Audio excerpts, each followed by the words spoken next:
Hi students, आज हम standard 4 science chapter 1 plants and animals के सराउंडिंग्स ऑफ एनिमल्स के बारे में पढ़ेंगे। प्रीवियस क्लास में हम सराउंडिंग्स ऑफ प्लांट्स के बारे में पढ़ चुके हैं। तो एनिमल्स जो होते हैं लगभग हर जगह पे पाए जाते हैं, जैसे कि in cold region, in hot desert, high up in the mountains and even in the water. तो एक जैसा एनिमल्स हर जगह पे देखने को नहीं मिलते हैं। एनिमल्स को रहने के लिए सुरक्षित जगह चाहिए, खाना चाहिए और पानी चाहिए। इसी हिसाब से एनिमल्स को बहुत सारे ग्रुप्स में डिवाइड किया गया है। तो हम नंबर 1 पढ़ेंगे terrestrial animals. These animals live on land, on the surface of the ground or in burrows below the surface of the ground. Terrestrial animals जो होते हैं ज़मीन पे रहते हैं, ज़मीन के ऊपर रहते हैं और ज़मीन के नीचे जो बोरोज होता है वहाँ पे भी रहते हैं। इनके पास चलने के लिए लेग्स होते हैं ताकि वो ज़मीन में आसानी से चल सके, और सांस लेने के लिए लंग्स होते हैं। और टेरेस्ट्रियल एनिमल्स जो होते हैं इनका नर्वस सिस्टम और सेंस ऑर्गन वेल डेवलप्ड होता है ताकि वो आसानी से अपने आसपास होने वाले चेंजेस को महसूस कर सकें। सेंस ऑर्गन जैसे कि skin, eye, ear, nose and tongues, ये सब अच्छे से डेवलप्ड हुए होते हैं। Common examples are tigers, lion, couch, rabbit, camel, snacks, earthworm and some insect. Some terrestrial animals such as snakes crawl on the ground with the help of scale on their bodies. तो कुछ terrestrial animal होते हैं जो ज़मीन पे रेंगते हैं, इनके पास चलने के लिए लेग नहीं होता है, जैसे कि स्नैक जो होता है उसके बॉडी में स्केल्स होता है। स्केल के वजह से वो ज़मीन में रेंग पाता है, क्रॉल करता है। तो नेक्स्ट पढ़ेंगे हम Arboreal animals. The animals which spend most of their time on trees are called arboreal animals. जो एनिमल्स ज़्यादातर टाइम ट्रीज में बिताते हैं उनको हम arboreal एनिमल्स कहते हैं। arboreal एनिमल्स के पास स्ट्रॉन्ग लेग्स और आर्म होते हैं, और इनका पंजा जो होता है ये भी स्ट्रॉन्ग होता है ताकि आसानी से ये ट्री में चढ़ सके। और इनके बॉडी में स्पाइन और प्लेट्स होते हैं ताकि वो प्लांट से फिसल ना जाए। Common examples are monkeys, tree lizard, flying squirrel, chameleon. Monkey use their tail to grip the branches of the trees and hang down. Monkey जो होते हैं अपने टेल का इस्तेमाल करके ट्री सब में आसानी से झूल पाते हैं। अब पढ़ेंगे number 3 aerial animals. The animals which live mostly in the air are called aerial animals. जो एनिमल्स ज़्यादातर हवा में रहते हैं उनको हम एरियल एनिमल्स कहते हैं, जैसे कि birds, bats and some insects. इन लोगों के पास उड़ने के लिए पंख होता है, और इनका बॉडी जो होता है बहुत ही हल्का होता है, और इनके बोन्स में छेद होते हैं, होलो बोन्स होते हैं। और इनका फीदर्स होता है जो इनके बॉडी को हल्का बना देता है, और आसानी से ये हवा में उड़ पाते हैं। They have boat shape bodies which help them to float in the air easily. इनके पास बोट शेप बॉडीज होता है, जैसे कि बोट आसानी से पानी में तैर सकता है। इनका बॉडी भी बोट शेप्ड होने की वजह से हवा में आसानी से उड़ सकते हैं। नेक्स्ट पढ़ेंगे aquatics animals. The animals which live in water are called aquatics animals. जो एनिमल्स पानी में रहते हैं उनको हम एक्वेटिक्स एनिमल्स, जैसे कि फिशेस, स्नेल्स, टर्टल्स एंड क्रब्स। इनके पास पानी में तैरने के लिए फिन्स होता है और लिम्स होता है, जिसकी वजह से आसानी से पानी में तैर सकते हैं। और डॉग के पास वेब टोज होता है, और टर्टल के पास पेडल लाइक लिम्फ होता है जो पानी को धक्का देता है, और उसके वजह से डॉग और टर्टल आसानी से पानी में तैर सकते हैं। Aquatic animals like fishes and crabs have gills to breathe. जैसे कि टेरेस्ट्रियल एनिमल्स के पास लंग्स होता है सांस लेने के लिए, वैसे ही एक्वेटिक एनिमल्स के पास गिल्स होता है सांस लेने के लिए। गिल्स की मदद से पानी में जो ऑक्सीजन घुला हुआ होता है उसको वो एक्वेटिक एनिमल सांस में लेते हैं। एम्फीबियंस। एम्फीबियंस का मतलब होता है, एम्फी मतलब होता है ऑन बोथ द साइड, यानी कि दोनों साइड पे, और बायो का मतलब होता है लाइव। तो एम्फीबियंस जो होते हैं animals which can live in water as well as on the land are called amphibians. Animals जो होते हैं पानी पे भी रह पाते हैं और लैंड में भी रह पाते हैं, इनको हम एम्फीबियंस कहते हैं। जैसे कि फ्रॉग्स, टोड, सैलमेंडर, न्यूट्स, ये क्या करते हैं पानी में भी रह पाते हैं और ज़मीन पे भी रह पाते हैं।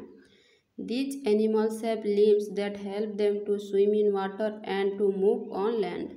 इस एनिमल्स के पास ज़मीन पे चलने के लिए लिम्स होता है और पानी में तैरने के लिए भी ये हेल्प करते हैं।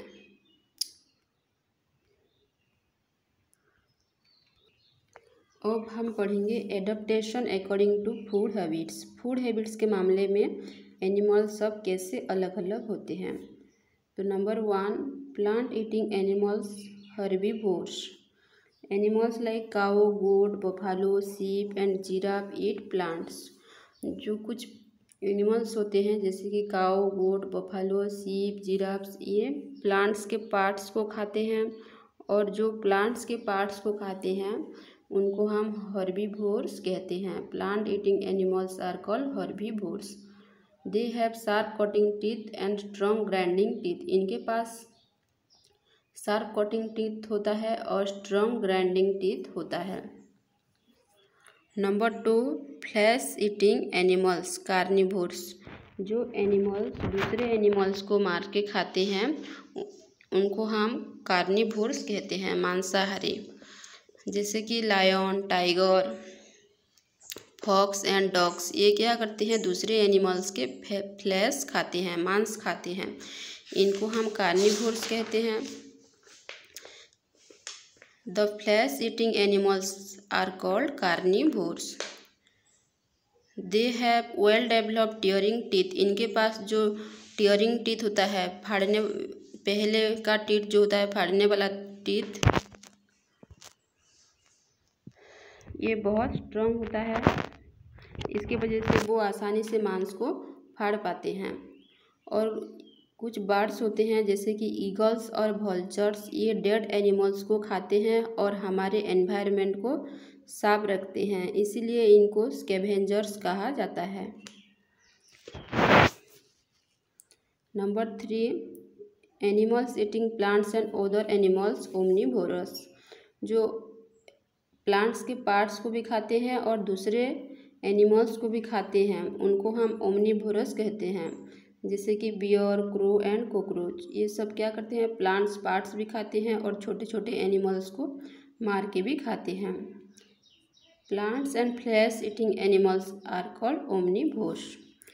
हम लोग जो भी होते हैं हम लोग भी ओमनिवोर्स होते हैं, क्योंकि हम लोग भी जो होते हैं प्लांट्स के पार्ट्स खाते हैं और दूसरे एनिमल्स के फ्लैश मांस भी खाते हैं, जैसे कि फिश, गोट, चिकन, ये सब हम खाते हैं। Number 4, parasites. पैरासाइट्स जो होते हैं ये किसी एनिमल्स के बॉडी के अंदर नहीं तो बॉडी के बाहर रहते हैं, जैसे कि मॉस्किटो, लीचेस, बॉक्स, और इनके पास खून चूसने के लिए सकर्स और सकिंग ट्यूब्स होता है, जिसके वजह से ये दूसरे के बॉडी से खून चूसते हैं। ये अपना खाना खुद नहीं बनाते हैं, दूसरों की बॉडी से ये खाना लेते हैं, इनको पैरासाइट्स कहा जाता है। नेक्स्ट पढ़ेंगे what makes animals to adapt. तो एनिमल्स जो होते हैं हर जगह पे पाए जाते हैं, जैसे कि कोल्ड रीजन, हॉट डिजर्ट।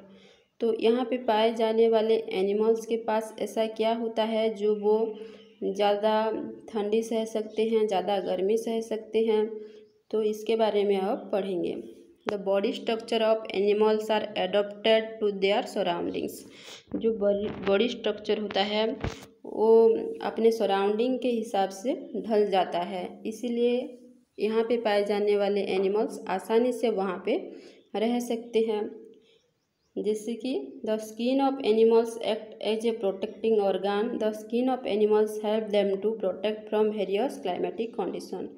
तो जो एनिमल का स्किन होता है एनिमल्स को हीट और कोल्ड से बचाता है। Animals like polar bear, yak, silver fox and Himalayan rabbit that live in cold region usually have thick furs on their skin. तो जो ज़्यादा बर्फ़ गिरता है वहाँ पे ये सब एनिमल्स पाए जाते हैं, polar bear, yak, silver fox and Himalayan rabbit. और इनके बॉडी में ज़्यादा फर्स यानी कि स्मॉल हेयर्स होते हैं। और इनका जो स्किन होता है, स्किन के नीचे फैट का एक ठो लेयर होता है, फैट यानी कि चर्बी। तो ये क्या करता है, फर और फैट जो होते हैं जो ठंड इलाके में पाए जाते हैं, इन एनिमल्स के बॉडी को गर्म रखते हैं और इनको ज़्यादा ठंडी नहीं लगता है, इसीलिए वो आसानी से ज़्यादा बर्फ़ गिरने वाले इलाका में भी रह पाते हैं। और जो कैमल होता है डिजर्ट में पाया जाता है और डिजर्ट में बहुत गर्मी पड़ता है और पानी की भी कमी होता है। ऐसे में कैमल्स डिजर्ट में कैसे रह पाता है? कैमल के पास बहुत मोटा चमड़ा होता है, थिक स्किन, ताकि सनलाइट ज़्यादा उसको ना चुभे। और उसके बॉडी में ज़्यादा हेयर नहीं होते हैं। जैसे कि जो ठंडे इलाके में रहते हैं उनके बॉडी में ज़्यादा हेयर होते हैं, जो डिजर्ट में रहते हैं इन एनिमल्स के पास ज़्यादा हेयर नहीं होते हैं।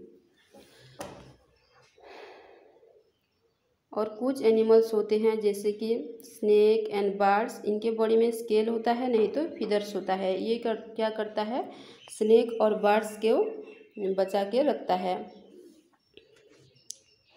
फिर कलर प्रोटेक्शन, कुछ एनिमल्स ऐसे भी होते हैं जो अपना कलर जो है बदल लेते हैं ताकि उनका एनिमीज जो होते हैं इनको आसानी से ढूंढ ना पाए और इनको छुपने में आसानी हो जाए। जैसे कि जेब्रा, टाइगर्स एंड लियोपार्ड्स, इनके बॉडी में black and white black colour का स्ट्रिप सब होते हैं ताकि वो आसानी से जंगल में छुप सके। और पोलर बियर एंड फॉक्स जो होते हैं वो वाइट कलर का होते हैं ताकि वो जो बर्फ़ होता है वहाँ पे आसानी से छुप जाए और उनको ढूंढने में भी हमको थोड़ा सा मुश्किल होता है। और कुछ इंसेक्ट होते हैं जो जहाँ पे रहते हैं उसी तरह दिखते हैं और अपना रंग भी बदल लेते हैं, इसीलिए इंसेक्ट को ढूंढना भी मुश्किल हो जाता है। जैसे कि लिप इंसेक्ट और स्टिक इंसेक्ट, जहाँ पे रहते हैं उसी तरह दिखाई देते हैं, इसीलिए हम उसको ढूंढ नहीं पाते हैं। हाइबरनेशन, कुछ एनिमल्स ऐसे होते हैं जब खाने की कमी पड़ती है तो ये अंडरग्राउंड केव्स, बोरोज में जाके बहुत दिन तक सो जाते हैं। इस प्रोसेस को हम हाइबरनेशन कहते हैं। During this period the hibernating animals use the store food usually fat in their body. तो ये क्या करते हैं, विंटर सीजन में ज़्यादा कोल्ड होता है, इसके वजह से वहाँ पे खाने की कमी पड़ जाता है। तो विंटर सीजन होने से पहले ये ज़्यादा खाना खाए दिए होते हैं जो उनके बॉडी में फैट बन गया होता है। इसका इस्तेमाल करके वो कुछ महीने तक बोरोज या केव्स में आसानी से रह लेते हैं। और जो हाइबरनेट करते हैं वो एनिमल्स हैं फ्रॉग, इंसेक्ट, स्नेल और few reptiles. Frogs, insect, snails और फ्यू रेप्टाइल्स ये आसानी से वहाँ पे 1-2 महीना रह लेते हैं और जब सब कुछ ठीक हो जाता है फिर बाहर निकलते हैं। तो चैप्टर 1 कंप्लीट हो गया। नेक्स्ट क्लास में क्वेश्चन आंसर करेंगे।